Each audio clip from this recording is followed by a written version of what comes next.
Howdy, howdy, everybody. Happy Boxem office hours. Good to see everybody. If you guys are new to the stream or whatever, we're live every Thursday right around this time. Going live, answer your questions, hang out, chop it up, talk all things Amazon. And yeah, let me know who's in chat today. Yeah, it's a good day to be kind of getting after it. It's super good energy on the free class on Tuesday. It was good to see a bunch of guys. We're actually going to be doing one next week as well. Usually we do it every 2 weeks, but energy's been great lately. So I want to make sure as many of you guys as possible have the chance to hop on those free classes. So I'll be doing another one on Wednesday if you guys missed this one. But yeah, let me know what questions you guys have. Give me a progress update if you've been selling on Amazon for a while, whether you made your first sale or you just sold your first million. Curious how everybody's doing here in the new year. Lots of opportunity, and yeah, let me know what's up with you guys. Let's see what's up, Tanya. How's it going? What's up, Brew? How's it going?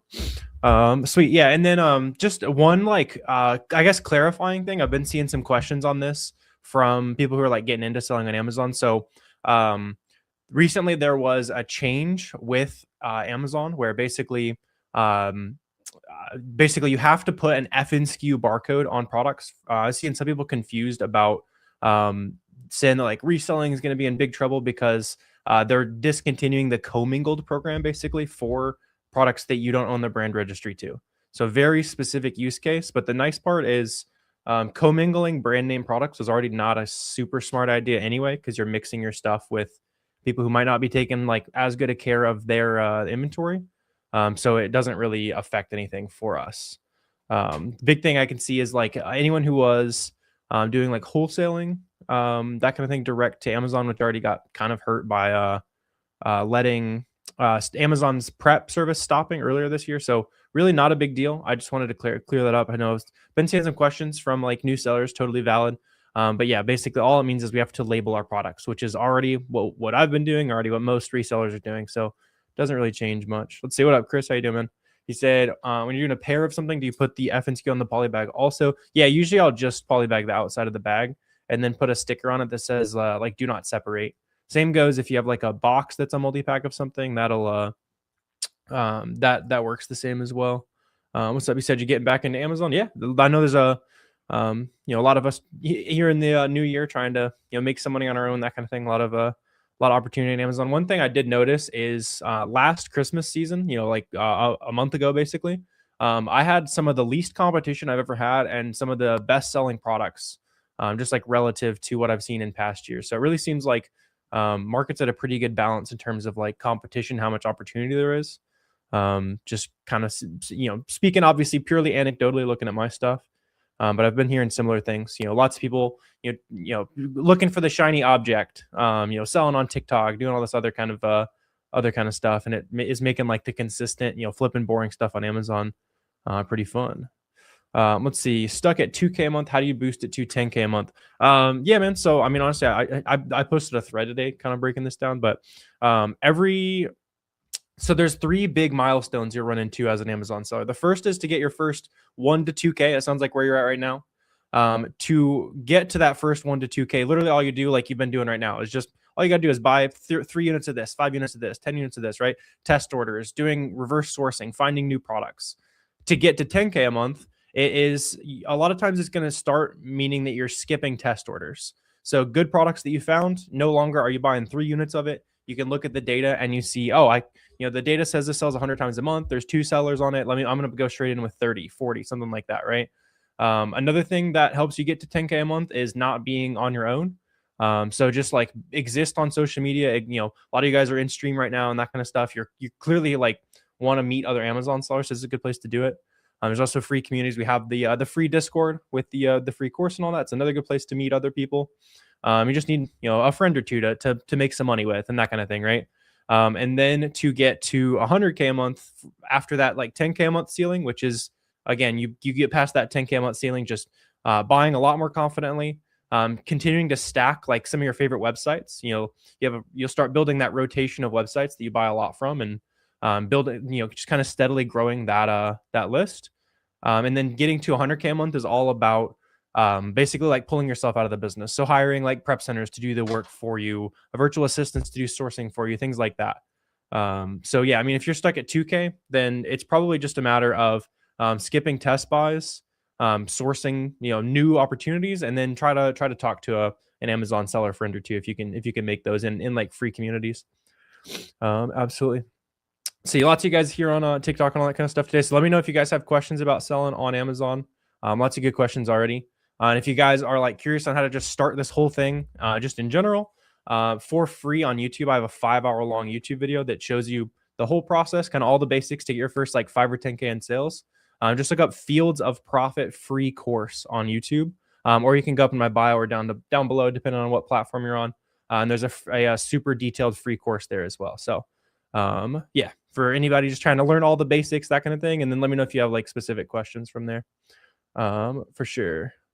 Let's see. How do you get ungated? So you'll just buy you'll buy at least 10 units of a legitimate product from a legitimate supplier, whether that is the wholesaler, whether that's the brand's website, whether that's Target. All of those are legitimate suppliers, and you just submit that to Amazon. For sure. Been away from Amazon for 5 years. Yeah, getting back into it. If you have an Amazon account that's that old, you'll have some like small advantages to take advantage of. You might have faster payouts with an account that old, that kind of thing. Like, yeah, you could definitely look into that. See, what storage do you go to for online arbitrage and retail arbitrage? Retail arbitrage is like the easy way to like just test the basics, like you're saying. So if you want to like today see what sells on Amazon, how you can source it, that kind of stuff, go to like Marshalls or Ross or that kind of thing and just start scanning stuff with SellerAmp. That's like more legwork, easier to learn, right? Because all you're doing is just scanning stuff in a store. Harder to learn, less legwork, more scalable online arbitrage, just buying stuff from websites. The way you can kind of start getting into that is pull up any retail store brand. So look up like a Walgreens branded item on Amazon, or an Athletic Works brand, or a Great Value branded item, and then open up SellerAmp, which is where you'll source the products, and then figure out, hey, this person who buys this retail store brand, what else do they sell? And that'll show you other kind of opportunities that people like us who are buying from retail stores are taking advantage of. Yeah, and then obviously there's a good amount of like technical knowledge and that kind of stuff. One of the bigger things you need to realize is that you're not looking for an item that is $30 on Amazon that sells for $10 at Walgreens. You're looking for something that sells for $30 on Amazon and sells for $25 on Walgreens, but there's a buy one get one sale and there's a 20% coupon. So you're finding those things that just kind of goes like that little extra step to make things that wouldn't be profitable otherwise into profitable items. Right? You're not just going to get slapped in the face with a ton of profitable stuff. You'll have to go in there and like make those items profitable. Is how I like to that's how I like to think about it, basically. Sweet. Let's see. How do you get past order cancels on Dick's Sporting Goods? So every site's going to be different, but in general, if you use discounted gift cards or if you check out on PayPal, you'll have less issues with like retailers canceling your orders.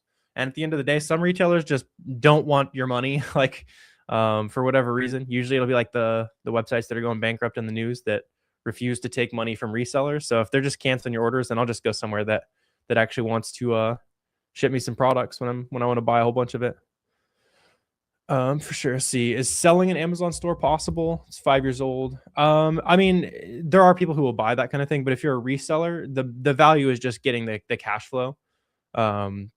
The sellable Amazon businesses are like ones that you own yourself, which is the obvious upside to people who do private label. That's why, like, if you're a reseller, just kind of use that cash flow to build something that will build long-term wealth, right? Whether that's buying real estate, or maybe you do use it to launch a private label, or just use that cash flow to build long-term wealth. Because an Amazon reselling account isn't worth a ton. Although you could look, there are people who buy and sell those accounts. It can get a little bit weird though, man. I wouldn't really recommend it. Honestly, you have a really high potential with an account that's a little bit older. That's worth way more than the couple grand you might get if you sell it. Let's see. When will Amazon stop holding some of your money in reserve? Yeah, so the way you'll get paid on Amazon, you'll get a check basically from Amazon every 2 weeks. After your first month of selling on Amazon, you'll have to wait a full month to get your first check from Amazon. After you've been selling on Amazon for a while, though, you'll get paid every day for the sales that happened 2 weeks ago. But there's always a 2-week reserve period, is what it's called, in case there's like returns or any issues with your products. The money is going to come out of that Amazon owes you, and it'll roll forward basically. So yeah, if you get a return, like that's where the money No, they're not literally sending you checks, but like direct deposits, that kind of thing. That would be kind of funny if you get a literal check in the mail every day from Amazon. For sure. What's the ratio of sales to returns? Yeah, so that's totally going to depend on product in terms of like return rate. So if you sell something like, women's shoes, you probably see honestly like 15% return rate, even higher on some things.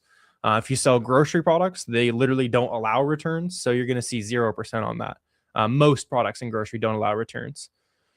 So it really depends on the category you're looking at, but that just goes with all things when you're sourcing products. Just like price in the risk of is this product going to get returned? Price in the risk of hey, I bought this and it was pretty easy to find, or I didn't really use a ton of discount to find this item, right? Those are all things that increase the risk that you're not going to make as much profit as you hope for. So on the front end, you're just going to source those things that have just more profit, right? So like I'll buy a 25% ROI grocery lead, but I'm never going to buy a 25% ROI like women's shoe or something like that, right? It's just not going to be profitable after returns. So wait, let's see. It's like a present every day. Yeah, it'd be something like that. Let's see. After 200 sales, Amazon ungates a lot more products. So yeah, I don't know that it's specifically like 200 products. I don't know if there's like a specific number to it, but yeah, the more things you sell on Amazon, the more you'll get auto approved to sell. Yeah, and even as like a brand new seller, there's stuff you can auto ungate, for sure. You sold a bunch of vape pens years ago and then they banned you. Yeah, that's probably that probably makes sense. You're not supposed to sell that kind of stuff. That's funny.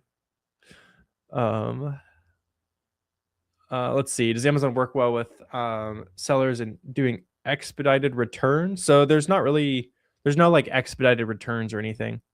The returns are just at the speed that returns happen. Yeah. Let's see. How do you know what to start sourcing? Do you just type any product? Yeah. So I mean, the best things to source are going to depend on the day. So like some days a bunch of clothes are going to be on sale, and that's where I'll source. Some days a bunch of makeup will be on sale. That's what I'm going to source. In general, like you're looking for the types of brands that 5, 10, 20 different websites carry. That way that there's like price competition created between all those. And then we can go in and scoop in the lowest price ones and sell them on Amazon for a lot more, basically. So like the best types of products is going to depend on the day, but like if you just need like a specific place to start, go to like those retail store products like we're talking about. So Target's Up and Up, or Walmart's Great Value, right? Anyone who's selling those brands buys from retail stores. So their stores, when you go and storefront stock them, is like the technical term. It's going to be loaded with other items that you can buy at retail stores, for sure. So Keepa and SellerAmp's all you need. Yeah, so Keepa and SellerAmp for sourcing, and then Boxem for shipments, analytics, profit and loss, AI assistant, feedback manager, like all the back end tasks, basically. So yeah, Keepa, SellerAmp, and Boxem. For sure. Not sure what you mean, Mark. Mark, there are fake accounts of me running around on Discord and all kinds of social media. So if you got like scammed by somebody pretending to be me, I'm obviously not going to DM anyone about like crypto or ask for access to your accounts or that kind of stuff. Like, yeah, a lot of shady stuff on socials, people pretending to be me and that kind of thing. Let's see what happens to the product when it gets returned. Customer will ship it back to Amazon FBA, as long as you're doing FBA, obviously. They're going to say, hey, this item is in great shape, goes right back in your inventory. Or they're going to say, hey, this item got damaged. Then it's going to get shipped back to you. Of the stuff that gets shipped back to you, for me, usually it's around 50, depending on the product, like anywhere from 50 to 75% of that item I'll send right back into Amazon, because the warehouse workers just click the wrong button, or just don't want to deal with it. And then I'll ship it right back. Anything that is actually damaged, I'll sell on eBay, Mercari, Poshmark, that kind of thing. Yeah, that's also why that's also like why it's so important to make sure the stuff that will get returned has decent profit, so you actually make money after you factor in all the costs of doing that. Let's see. How do you separate private labels from the real brands you can actually source? Yeah, man. So if it says like if the brand is the seller on the listing, then it's a private label product. If there's always one seller on the listing, it's maybe a private label product, especially if you see that seller carries a ton of that specific brand. But yeah, like there will be like a private label warning that'll show up on some SellerAmp listings. but it can just be based on the fact that that person has always had like, or that listing has always had like 1 or 2 sellers on it, basically. So yeah, just see if that brand has like a good amount of listings where there's lots of third-party sellers on it. If you see third-party sellers having success on a lot of different brands in a listing, it's probably reseller friendly. For sure. Sweet. How do you do market research of what to sell? Yeah, so a lot of good like product research questions and stuff. You can just look up auto ungated sourcing on YouTube. That'll show you how to sell things that are already automatically approved. Or just look up the free course as well. So just look up Fields of Profit on YouTube. You'll kind of see lots of stuff there, man. Let's just see. Yeah, Mark. So like I was saying, man, there's fake accounts of me. That was not me that you were talking to. If somebody like scammed you on Discord or something, man. Yeah, we try to warn people as much as possible, but yeah, there are like fake accounts going around. So yeah, just be careful. It's the internet. For sure. Let's see. Every item you scanned at stores, no results were found. I mean, unless you scan like very specific things, that's not really possible. If you scan something with SellerAmp and it says no results like found, then that item's not listed on Amazon. So maybe you got like really unlucky, just like scanning a bunch of stuff that wasn't listed on Amazon yet. That would be my guess there. Retail arbitrage is really good right now this time of year though, because there's a bunch of like beginning of year clearance going on. So like TJ Maxx had yellow tag clearance. There's still a little bit of like yellow tag clearance going on. Marshalls, Ross, all that kind of stuff. A lot of the retailers are clearing out inventory that was like didn't sell during the holidays, but might sell on Amazon for us, right?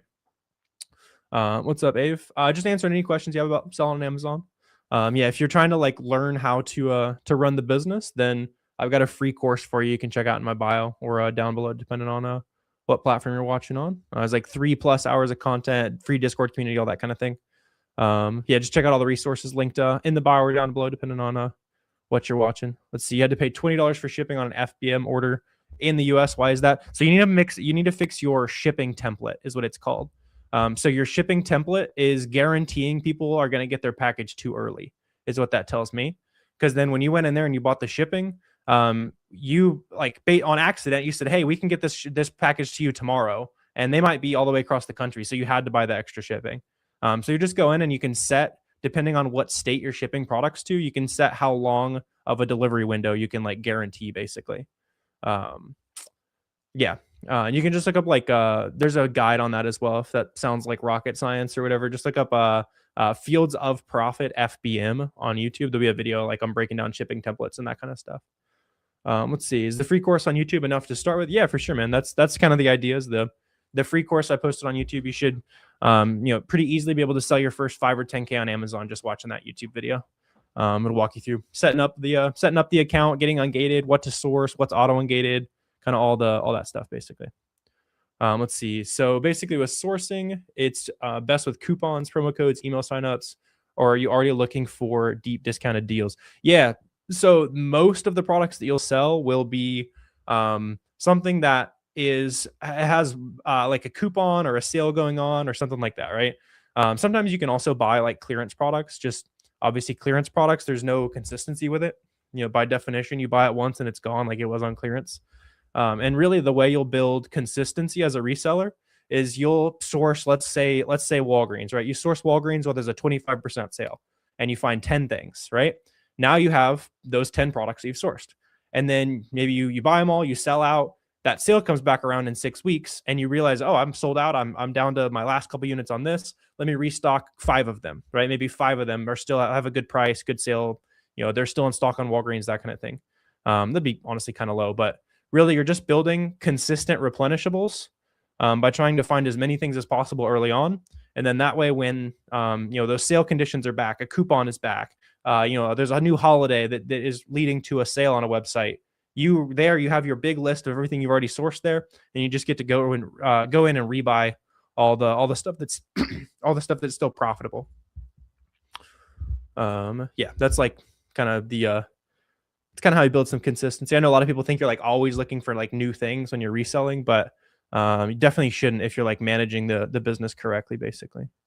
Let's see, how do you track your costs, profits, etc.? Yeah, so you'll just use Boxem for that. So you'll list everything on Boxem. That'll like automatically send it to Amazon. And you'll also like make your shipments. And while you're making the shipment, you'll punch in your cost. Yeah, JV, you should check out Boxem for that, because that tool can't make shipments. So you have to pay double for extra tools, basically. Let's see, what's your YouTube channel? Fields of Profit. Yeah, so Fields of Profit on YouTube. You can go check out like the free course and that kind of stuff I got for you. Let's see, is it a good idea to request an immediate payout through Amazon Pay You Now? Yeah, for sure. Anytime you can get your money from Amazon and you can click the button that Amazon gives you money that is previously not guaranteed, you click that button. Yeah. Yeah, I'll usually I'll go in and press it every day, just get my daily payout and that kind of thing. Let's see. Do you source different products year round? Are you working with a couple of brands? So usually like the types of categories I'll buy a lot of will change depending on the seasons, but not a ton. And honestly, like, during the holidays, we're going to buy deeper on, shoes, clothes, toys, that kind of thing. Right. Obviously that kind of stuff isn't selling quite as fast right now as it did during the holidays. So it might lean more towards, makeup and vitamins and groceries and that kind of stuff. But I like to sell things that sell year round, but it's kind of bonus points to me if those things that sell year round also have like a window where they sell really fast. So think like, crayons and markers and that kind of stuff. Obviously people are always buying that, but during back to school season, people are buying a lot of it and for very high prices. So we'll stock up on that kind of stuff. Like I'm not usually stocking up on Christmas lights, but I'll stock up on toys, for example. Yeah. Or even for like Valentine's Day. Like I probably won't go too crazy buying like Valentine's Day specific candy, but I might buy, candies in general, stuff that'll just keep selling after, for sure, after the holiday. For sure.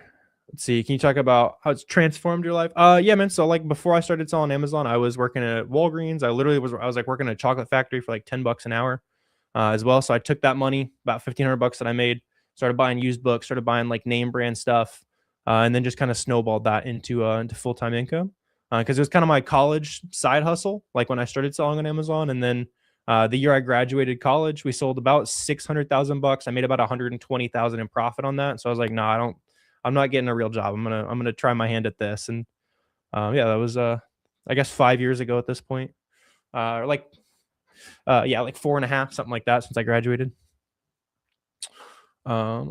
Let's see, what's profit margin? So you want to shoot for like 20% gross margin, and then I shoot to be closer to like 10% net, because I pay people to source all my products, to buy all the products, to ship all the products, to manage the entire store for me. Those are people I've like hired and trained. So as long as you're operating closer to like 20% gross margin, you have plenty of wiggle room to turn it into like a real business. So you're not the one doing all the work and that kind of thing. You can do things like this, hop on and hang out with future Amazon sellers and more time with friends, that kind of thing. If you want to be working super hard and make higher margins, then you can do that too. It's your business, run it how you like. Let's see. Speak about the hardships. Yeah, man, I'm happy to answer any like questions, and very, very upfront with the fact that selling on Amazon is hard work for sure. Yeah, like don't sell on Amazon if you're expecting like passive income or all that kind of stuff, right? You're gonna have some headaches. You're gonna have some issues pop up for sure. But I will take solving my own business headaches over someone telling me what to do every day, a million times over. If you'd rather just go to the office and make money, I don't blame you at all. Like it's a totally different thing. I just want to own all the upside of the work I'm doing. So I'm obviously very willing to work very hard to do that. Let's see. If you started over tomorrow at zero, what would you do differently? Yeah, I mean, the main thing, I say this a lot, but like the main thing that really started taking my Amazon business off was as soon as I started just like meeting other Amazon sellers, talking to people. Like early on, I just wanted to meet other people who did the same thing, so I could kind of like, expand what I knew was possible, right? Like you probably don't know anyone that is like doing crazy e-commerce stuff, right? But as soon as you like get in free communities, post on social media, that kind of stuff, you find other people who are also quote unquote crazy, and then you can talk shop and business plan together, that kind of thing. Lots of calls like sourcing products with other people, like there's just a lot of value that comes with not being afraid to meet other like real Amazon sellers. Because I didn't do that for probably the first 18 months of my business. I didn't really talk to any other Amazon sellers. During those 18 months, we made $50,000 in profit or so. But then as soon as I started talking to people, we went from like a $20,000 to $30,000 a month revenue business to $160,000 in revenue in 6 months. And but all platforms, the views drop a little bit when I talk about the things that you actually need to do to make some money. It's very funny. So yeah, that's obviously the message that people don't like, but you do got to get uncomfortable and do some things that get you out of your comfort zone to have outsized results. Let's see. Can you explain the spikes in sales rank work, how it relates to sold per month? Sure, man. Yeah. So like the closer a sales rank is to 1, the faster it starts selling. Um, just like in general, and usually I'll look for things that say they sell at least 30 times a month on SellerAmp. So you don't need to like really know the hard data there. You'll just look at SellerAmp and it'll estimate how fast things sell. For sure. What's up? What's up, Leon Osmond? Um, Sweet. Let's see, if you get ungated for beauty or grocery, can you get ungated for the whole category? Yeah. So like the way it'll work, like you can get approved to sell groceries, and then you'll get a bunch of groceries ungated right there. But then if you want to sell like premium brands like Starbucks, for example, you'll also ungate Starbucks. For sure. How did talking to folks impact your profit? It goes way up because suddenly you can share product ideas with them. They're sharing product ideas with you. It's, hey, I just had this weird issue with my account. I know this happened to you last week. How'd you beat it? Like, there's just like, as with any hobby you do, if you want to get into the hobby of making money online, it gets more fun and a lot easier when you have other people who also do the hobby of making money online. Yeah, I think a lot of people think like if you start like talking about what you do, the opportunity is going to go away. But just for scale, like right now on Amazon, there's about 750,000 products that sell 30 times a month. Amazon doesn't sell, and then the brand also doesn't sell. And so that's that's the market for resellers. There's literally almost 1 million products that meet all those criteria. So you sharing some ideas with 2 or 3 other people that you want to be working closely with is not going to affect that. You as a small group is going to grow way faster in a market that big. Let's see. What's the chance of Amazon hopping on your listing? Pretty, like, it doesn't really happen to me. As long as you look at the history of the product. So like when you pull up a listing, you look at SellerAmp and it'll show you who's sold it over the entire history of the product. And as long as you don't see Amazon themselves selling that in the past, there's very little risk that they're just going to randomly hop on it. Especially if it's a brand that you've sold to others of and Amazon's not on those listings, that kind of thing. Yeah. Now, if you look on the stats and you see Amazon is showing up on it, then it's like, all right, how often are they on the listing? Are they on it 10%, 20%, 100%? Then it's like a relationship to see, is it worth the risk of having to compete with Amazon here? For sure. When you're doing FBM for SellerAmp, you need to calculate, let's see. Yeah, if you're paying $3.50 for the prep center, you obviously want to bake that in. And then $5 to $6 a pound. That's not too bad. As far as cost estimates go. Yeah, usually an FBM minimum will be $4.50 to $5 as a baseline. A pound product is probably going to cost you closer to $8 to $9 to ship though. So first time you get an FBM order, just go plug in some weights and dimensions and see what comes out. You can just kind of have that to reference for the future. For sure. Let's see. Brand new account, LLC with 20 grand, no interest credit. Be very careful is how I would start. If you're building the business with only, even if it's no interest credit cards, all of these. So the only thing that debt does in a business is it amplifies what you're doing, right? And if you're a brand new seller, you're going to be making beginner mistakes. You're going to be, learning the ropes, right? And so if you're amplifying beginner mistakes, then things get hairy pretty quick. So even if you have access to 20 grand cash, don't spend more than $2 grand in the first month. See how it goes, get the learn the ropes, that kind of thing. And then after you know a lot of the basics and stuff, that's where you can start deploying a bunch more capital. So, don't think about leveraging debt until you have, exactly what you want to buy, exactly how fast you would want to sell, that kind of thing. For sure. What up, Noah? How you doing, man?